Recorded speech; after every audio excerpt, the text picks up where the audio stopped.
làm ôn tự đào lên nè. Làm ta lên nha.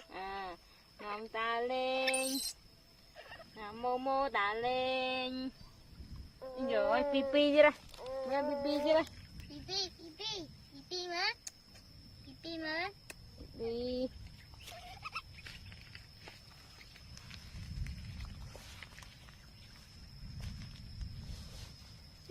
Làm chưa tròn, làm chưa sai sai má, đó rồi.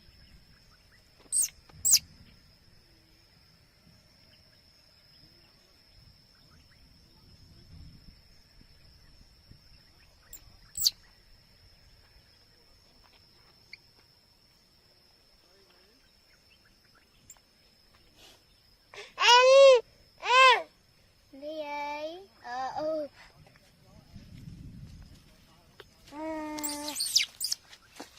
Mama con mà. Đấy.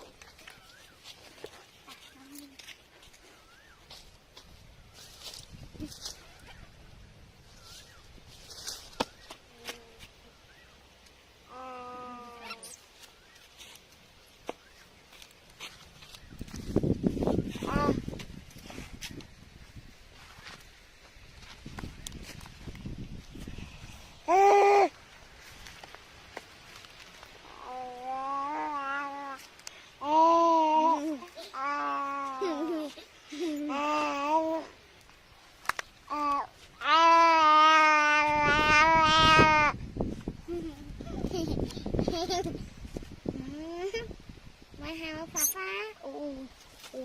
Lịch nông hoa bạn. Làm cực đấy.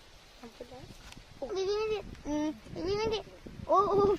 Lại một ôn là một cái. Dạ.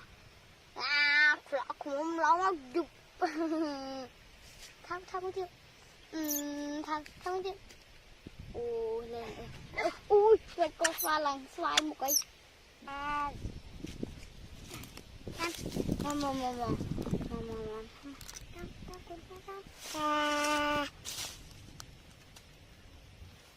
Ăn tan. Anh là cái tốt đấy nè. Đá lên.